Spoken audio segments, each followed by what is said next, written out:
Warahmatullahi wabarakatuh. Nama saya Naila Ditra Insani dari SMP Tridaya Tunas Bangsa.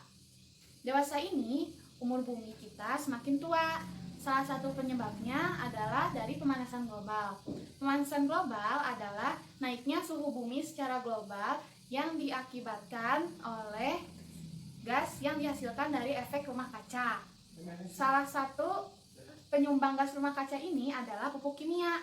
Pupuk kimia menghasilkan nitrogen oksida yang merupakan salah satu gas rumah kaca. Tetapi pupuk kimia juga kan diperlukan untuk tanaman. Dari sini saya punya gagasan untuk berinovasi membuat pupuk yang ramah lingkungan, yang bermanfaat untuk pertumbuhan tanaman dan juga menjaga kesehatan bumi. Nah, yuk langsung saja kita mulai membuatnya. Nah, sekarang kita mau bikin pupuknya. Ada apa aja ya bahannya? Oh iya, bahan-bahan yang ada di sini semuanya berasal dari sampah rumah tangga yang sudah tidak terpakai lagi, sehingga kita juga bisa mengurangi sampah yang ada di bumi dan menggunakan teknologi yang ramah lingkungan. Nah, untuk bahan-bahan pupuknya ada air beras. Kita memakai air beras karena di dalam air beras ini terdapat unsur hara yang sangat berguna untuk tanaman. Contohnya adalah karbohidrat, protein, dan lemak. Yang kedua, ada EM4. Di sini terdapat bakteri-bakteri baik untuk proses fermentasi pada air beras sehingga dapat menghasilkan pupuk yang baik.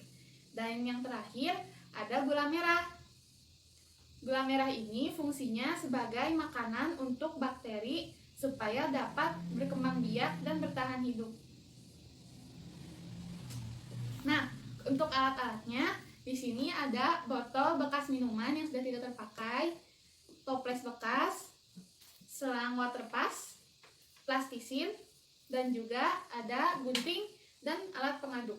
Pertama-tama saya akan membuat wadah untuk menyimpan pupuknya. Alat ini digunakan untuk mendeteksi adanya fermentasi pada air beras tersebut dengan memanfaatkan teori Pascal. Kalau teman-teman mau membuat juga, cukup menyediakan wadah yang bertutup rapat, tidak perlu membuat seperti ini. Jangan lupa dibuka setiap hari untuk mengeluarkan gas hasil fermentasi oleh bakteri. Ingat ya, kalau melakukan fermentasi harus dengan wadah tertutup supaya terjadi reaksi anaerob atau tidak ada udara. Lanjut kita membuat pupuk. Siapkan air beras cucian pertama, lalu dicampur dengan 10 mg EM4 dan juga 10 mg gula merah.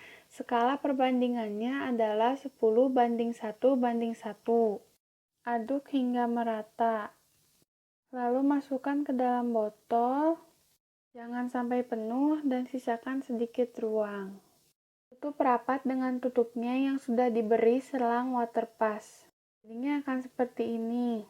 Adalah pengamatan hari pertama. Bisa dilihat air dari tabung pertama mulai berkurang dan berpindah ke tabung kedua. Teruskan pengamatan hingga 5 hari ke depan. Nah, jadi ini udah 5 hari dan air pada tabung 1 mulai dari hari pertama sampai hari kelima terus berkurang, disebabkan karena adanya udara atau gas yang menekan air dari tabung fermentasi. Gas yang keluar langsung masuk ke tabung 1 melewati selang yang ini. Nah, gas ini akan mendorong air sehingga keluar lewat selang yang ini menuju tabung 2. Peristiwa ini menandakan bahwa bakteri yang ada di dalam tabung ini melakukan fermentasi dan menghasilkan gas. Nah, karena sudah 5 hari, pupuk ini bisa kita gunakan dengan skala untuk dicairkan 1:4. Pupuk dicairkan supaya tanaman dapat lebih mudah menyerap unsur hara yang terkandung dalam pupuk organik. Pupuk ini cocok untuk berbagai jenis tanaman, mulai dari tanaman hias hingga tanaman pertanian. Pupuk yang sudah jadi bisa menjadi starter pupuk yang baru karena sudah mengandung bakteri. Dan cara menyampurnya dengan air beras yang baru.